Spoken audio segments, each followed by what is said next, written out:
नमस्कार, मैं दीपक कुमार आप सभी का स्वागत करता हूं दादा डायलॉग में। दोस्तों, आप सभी से निवेदन है कि वीडियो को देखिए, लाइक कीजिए, शेयर कीजिए और चैनल को सब्सक्राइब कीजिए। दोस्तों, आज हम बात करेंगे दुनिया के सबसे कट्टर ईमानदार गिरोह और उनके सरगना और उनके सदस्यों के ऊपर। जी हाँ, आप सब समझ गए होंगे कि जैसे ही अब दुनिया के कट्टर ईमानदार कोई कहता है तो बिल्कुल समझ में आ जाता है कि वह अरविंद केजरीवाल और उनके गैंग का बात कर रहे हैं। जी हाँ, मैं भी उसी गैंग का बात कर रहा हूं, केजरीवाल गैंग का। दरअसल मैं केजरीवाल गैंग इसलिए कह रहा हूं कि जिस तरीके के कारनामे इनके सामने आ रहे हैं, उस सभी को देखकर यह राजनीतिक दल कम और एक गैंग, एक गिरोह अधिक दिखाई दे रहा है। दरअसल अब जो नया मामला आया है वो इनके गिरोह के एक सदस्य का चाइनीज फंडिंग का मामला सामने आ रहा है। दरअसल इनका एक सदस्य चीन को फंडिंग कर रहे थे और करोड़ों रुपए का कस्टम ड्यूटी घोटाला कर गए, डकार गए।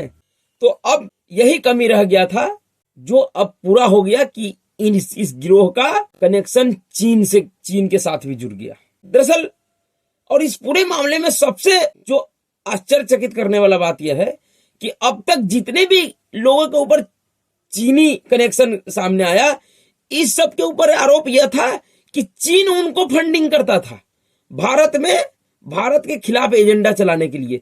लेकिन इस दुनिया के सबसे कट्टर ईमानदार गिरोह का जो सदस्य, इसके ऊपर आरोप जो लगा है कि यह भारत के पैसा चीन में फंडिंग करते थे। जी हाँ, यह अपना पैसा हवाला के जरिए चीन में फंडिंग करते थे। दरअसल शुक्रवार को दिल्ली सरकार के कैबिनेट मंत्री राजकुमार आनंद के घर पर प्रवर्तन निदेशालय ने छापेमारी की। जांच एजेंसियों ने दावा किया है कि आप विधायक और मंत्री ने हवाला के जरिए पैसा चीन भेजा है। आनंद और उनसे जुड़े कई लोगों के खिलाफ जांच हो रही है। जांच एजेंसी का यह भी कहना है कि अब तक पर्याप्त प्रमाण मिल चुके हैं। प्रवर्तन निदेशालय ने अपने बयान में कहा है कि राजकुमार आनंद ने चीन को हवाला के जरिए भुगतान किया और विभिन्न आयात पर लगभग 7 करोड़ से अधिक रुपये के सीमा शुल्क की चोरी की है। गुरुवार को आनंद के खिलाफ दिल्ली, कोलकाता समेत कुल 13 जगहों पर छापेमारी हुई है। जांच एजेंसी का कहना है कि रेड में 74 लाख रुपये नकदी, अपराध में इस्तेमाल हुए विभिन्न दस्तावेजों और डिजिटल रिकॉर्ड मिले हैं। इसके अलावा साल 2023 में दिल्ली सरकार के मंत्री के स्टाफ को 2023 में चीन भेजे गए बेहिसाब धन और हवाला भुगतान से संबंधित सबूत भी मिले हैं। और ईडी का जो यह बयान है वह एक चीज को फिर से स्पष्ट कर रहा है कि जिस तरीके से हवाला कारोबार के आरोप में पिछले 1.5 साल से जेल में इनका कट्टर ईमानदार गिरोह के तीसरे नंबर का जो नेता था सत्येंद्र जैन बंद है, जिसको जमानत नहीं मिला है, उसी तरीके से यह एक और कट्टर ईमानदार गिरोह का सदस्य राजकुमार आनंद भी जेल जाएगा और इसको भी जमानत लेने के लिए शायद अपना 40-50 किलो वजन कम करवाना होगा। दरअसल आम आदमी पार्टी को देखकर, इनके लोगों के कारनामों को, आरोपों को देखकर यह पार्टी कम गिरोह ज्यादा लगता है। जी हाँ, आप भी समझ सकते हैं कि कोई गिरोह कैसे तैयार होता है। वो किसी व्यक्ति को, किसी बदमाश को, किसी चोर लुटेरे को अगर अपना गिरोह बनाना होता है तो कैसे बनाता है। दरअसल वह अपने तरीके का, जो उसके साथ काम कर सके, चोरी कर सके, लूट मार कर सके, पैकेटमारी कर सके, छीन डकैती कर सके, 2 नंबर का काम कर सके, हवाला कारोबार कर सके, इस तरीके के लोगों को ढूंढ कर इकट्ठा करता है। और जब 10, 12, 15 लोग हो जाते हैं तो वह एक गिरोह बना लेता है।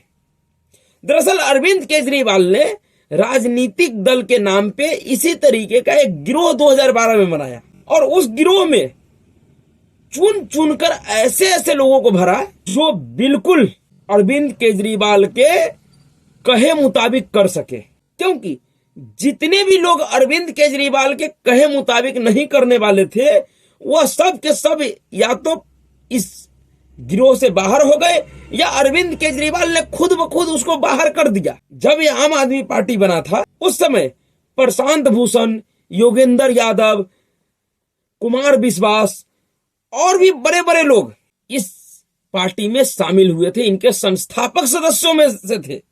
लेकिन पार्टी बनने के 2-3 सालों के बाद ही धीरे धीरे करके केजरीवाल ने इन सबको पार्टी से बाहर कर दिया। या कुछ लोग केजरीवाल के जब असली मंशा को समझा तो खुद ही वो इस गिरोह से अपने आप को अलग कर लिए। उसके बाद केजरीवाल ने बचे हुए जिन लोगों को भरा था उन सब लोगों ने बिल्कुल केजरीवाल के कहे हिसाब से काम किया। जिस उद्देश्य के लिए केजरीवाल ने एक गिरोह बनाया था उसी उद्देश्य पे बिल्कुल खरा उतरा। और आज वो सब के सब कहां है?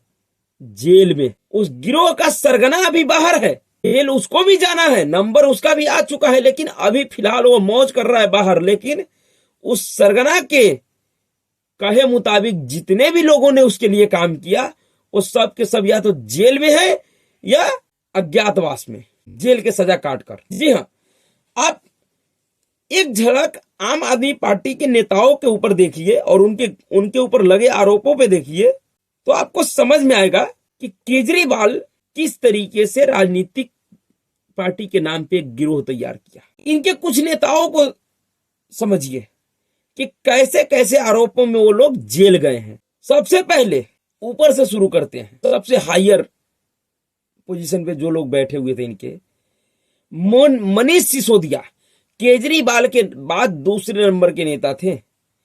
शराब घोटाले के आरोप में 26 फरवरी 2023 को गिरफ्तार कर लिए गए और पिछले 8-9 महीनों से वो जेल में है। उनको देश के सर्वोच्च न्यायालय तक ने जमानत नहीं दिया है और सर्वोच्च न्यायालय ने माना है कि शराब घोटाले के मामले में 308 करोड़ रुपए का घपला हुआ है। उसके बाद सत्येंद्र जैन तीसरे नंबर के थे इस गिरोह के सरगना। 31 मई 2022 को गिरफ्तार किया गया।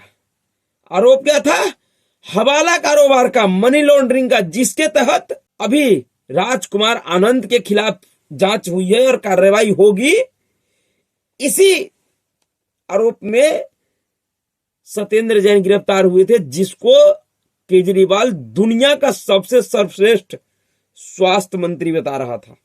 इनके स्वास्थ्य मंत्री के काबिलियत का धजिया कोरोना काल ने बहुत ही अच्छे तरीके से उड़ाया था। पूरे दुनिया ने देखा था कि दुनिया का सबसे बेस्ट स्वास्थ्य मंत्री ने किस तरीके का काम किया था, तैयारी किया था कि कोरोना काल में दिल्ली की सारी अस्पताल हाफती हुई नजर आई थी। उसके बाद उससे चौथे नंबर का सरगना, प्रमुख सरगना और आम आदमी पार्टी का सबसे बदतमीज और उदंड सांसद संजय सिंह, इसी शराब घोटाले के मामले में 4 अक्टूबर को गिरफ्तार किया गया। अब देखते रहिए इनके नेताओं का कारनामा, फिर आपको भी समझ में आ जाएगा कि यह पार्टी राजनीतिक पार्टी कम एक लुटेरा गिरोह ज्यादा है। उससे पहले जितेंद्र सिंह तोमर इनके पूर्व कानून मंत्री थे। जब केजरी एंड गैंग का प्रथम सरकार बनी थी 2015 में, उसमें ये कानून मंत्री थे। फर्जी डिग्री था इनके पास। फर्जी डिग्री के आधार पे यह दिल्ली के कानून मंत्री बने थे। जो केजरी एंड गैंग कहता है कि दुनिया का सबसे सर्वश्रेष्ठ पढ़ा लिखा और जालसाजों का गिरोह बनाया है, उसमें यह कानून मंत्री था। 9 जून 2015 को इनकी गिरफ्तारी हो गई, जेल चले गए हैं। उससे पहले उसके बाद संदीप कुमार इनका खाद्यान्न मंत्री था दिल्ली सरकार का। 2016 में 3 सितंबर 2016 को गिरफ्तार हुए। जानते हैं किस लिए गिरफ्तार हुए? ये राशन कार्ड बनाने के लिए एक महिला के साथ रेप किया था। एक महिला का रेप किया था राशन कार्ड के लिए सिर्फ। 3 सितंबर 2016 को ये भी गिरफ्तार हुए, जेल चले गए। सोमनाथ भारती, ताहिर हुसैन, याद है ना, दंगाई, वो जिहादी पार्षद ताहिर हुसैन, जिन्होंने दिल्ली दंगा करवाया। दिल्ली दंगे में आईबी के अधिकारी अंकित सक्सेना का हत्या करवाया, वही ताहिर हुसैन दंगाई। दंगे के आरोप में और मनी लॉन्ड्रिंग के आरोप में, हवाला कारोबार के आरोप में 5 मार्च 2020 को गिरफ्तार हो गया, जेल में है, जमानत नहीं मिल रहा है।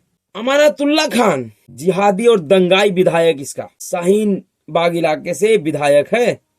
पूरे शाहीन बाग में बांग्लादेशी और रोहिंग्याओं को बसाने का ठेका था इनका।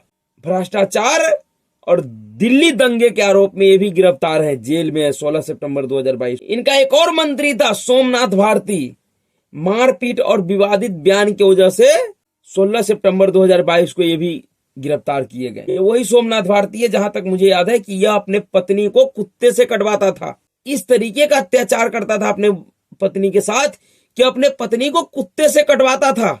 उसके बाद विजय नायर, दिल्ली का आम आदमी पार्टी का नेता, शराब घोटाले मामले में गिरफ्तार किया गया 27 सितंबर 2022 को। पंजाब का छोड़ दीजिए। इन सब चीजों को देखकर क्या लगता है कि यह कोई राजनीतिक दल है?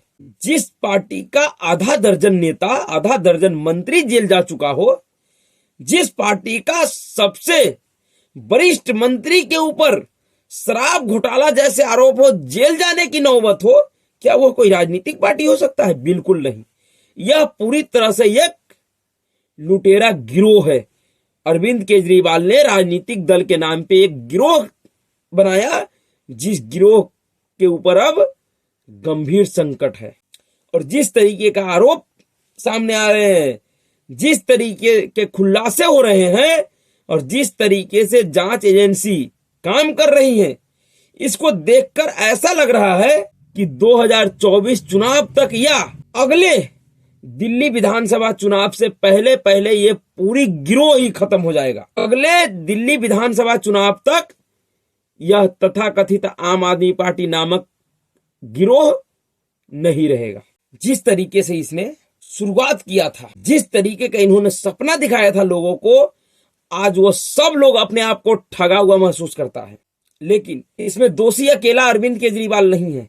इसको चुनने वाले वह लोग भी हैं जिन्होंने तुच्छ लालच में कुछ तत्कालिक जरूरतों को ध्यान में रखकर ऐसे एक भ्रष्टाचारी व्यक्ति को, जिसका भ्रष्टाचार का भूख मैं बार बार कहता हूं कि अरविंद केजरीवाल ने यह गिरोह इसलिए बनाया क्योंकि यह सरकारी पद पे रहते हुए अपने भ्रष्टाचार रूपी भूख को नहीं मिटा सकता था। यह संभव ही नहीं था कि अरविंद केजरीवाल जिस सरकारी पद पे काम कर रहा था IRS ऑफिसर के, उस पद पर रहकर 54-55 करोड़ का शीश महल बनवा पाता, 300 करोड़ रुपए का शराब घोटाला कर पाता। अभी तो इनके जल बोर्ड का घोटाला सामने आना है, बिजली विभाग का घोटाला सामने आना है, बहुत सारी जांच चल रही है। क्या यह सब अरविंद केजरीवाल एक IRS ऑफिसर के पद पे रह के कर सकता था? बिल्कुल नहीं कर सकता था। पूरा जीवन बीत जाता अरविंद केजरीवाल का, ज्यादा से ज्यादा यह उस सरकारी पद पे रहकर अगर यह रिश्वतखोरी का भी काम करता तो भी 100 करोड़ रुपए से अधिक नहीं जमा कर पाता या उससे अधिक का संपत्ति नहीं बना पाता। लेकिन इसने जो गिरोह तैयार किया, उस गिरोह ने पिछले 10-12 सालों के सफर में ही लगभग 700-800 करोड़ रुपए का घोटाला कर चुका है। और यही मकसद केजरीवाल का था शुरू से ही।